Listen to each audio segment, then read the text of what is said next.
Kotaku is a website that has lost a lot of its popularity. It is rapidly being replaced by other websites. Many of the larger writers like Jason Schreier decided to leave, and I do honestly believe that they're struggling to stay relevant. But I don't think that I've ever seen them publish an article that's based on a conspiracy theory, where the person telling the story literally admits that he has no evidence at all to back up his claims. Kotaku just yesterday posted an article about someone anonymous harassing a board game designer. Now, Kotaku and the board game designer both do not name the creator or the harasser in question, but Luke Plunkett, who wrote this article, did respond to a comment that basically confirms who it is and gave it away. He, from where all arrows point at least, is accusing Jeremy from the quartering of sending thousands of basement-dwelling reactionary shitheads after this designer with nothing to back it up. Now, I'd like to put some sort of disclosure here. I've known Jeremy for years. He is a friend of mine. Do I agree with everything that he's said or done? Of course not. And I'm sure that he doesn't agree with everything I have said or done, but we've always respected each other. And when I see a baseless attack like this on a friend, I am going to say something about it. You can claim that I'm biased, but this situation is bullshit. No one deserves to have baseless accusations thrown around about them. No one. So, Kotaku's article is titled "Board Game Designer Eric Lang Suspended from Twitter." This is an archive of the post. It will be linked in the pinned comments. But you would think to yourself, why is Kotaku writing an article about a board game designer being suspended from Twitter? People are suspended from Twitter all of the time, but it of course is because they think that they could get anger clicks off of this. They think that they have a juicy story here. So Eric Lang, one of the most famous board game designers on the planet, has been suspended from Twitter after what he says was a targeted campaign by a scumbag serial harasser.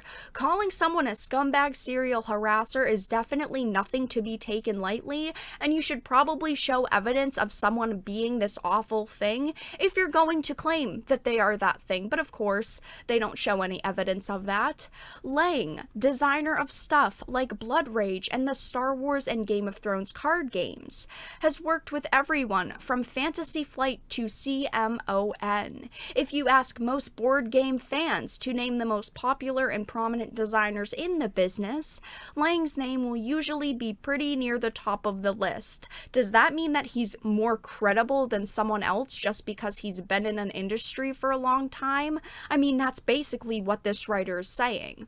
Like many of us in these trying, shitty times, Lang has been using his Facebook and Twitter presence to speak up about social issues, including his own experiences as a black man facing police harassment.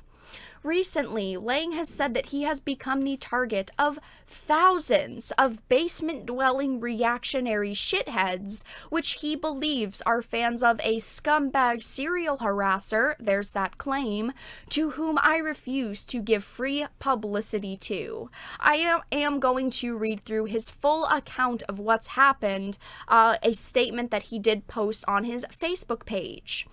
A couple of weeks ago, my Twitter account was locked shortly after I blocked thousands of followers of a scumbag serial harasser to whom I refused to give free publicity.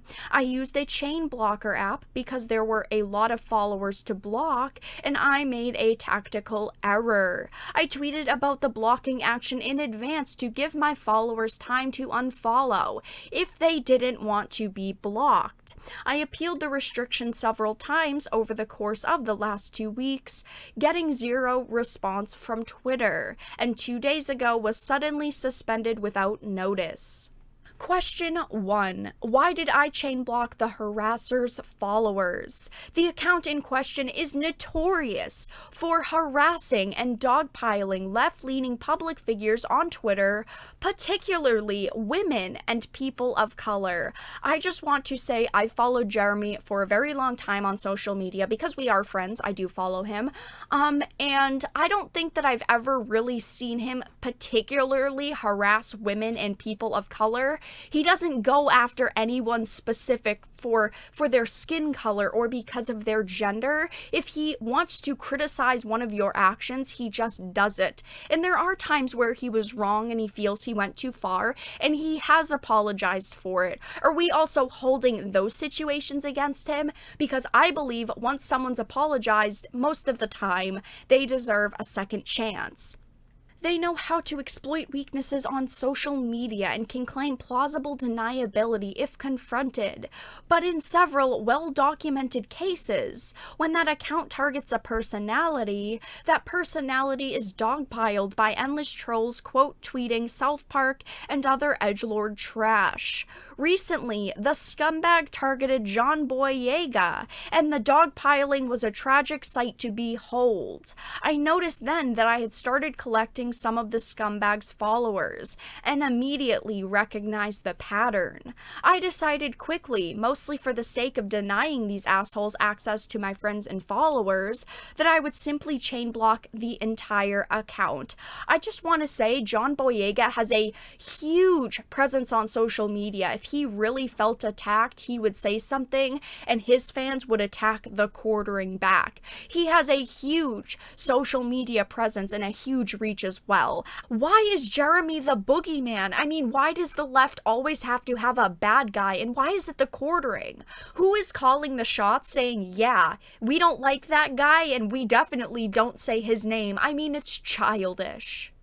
Question 2. Why was my account locked? Your guess is as good as mine. Twitter has given me zero communication about the reason for blocking. I know exactly what the public does no more. Furthermore, I found out about my subsequent suspension from a friend who tried to view my account.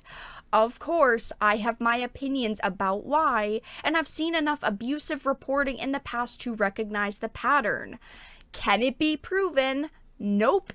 Does it matter? I don't think so. This is not about trolls, really. It's not about the scumbag serial harassers. It's about an easily exploitable system that encourages abusive behavior by omission of vigilant oversight. I completely disagree with this. It obviously is about the person that you think got you suspended from Twitter, or else you would have written this whole statement to be very different. You would have written it in a way with, here's statistics on how many people are suspended.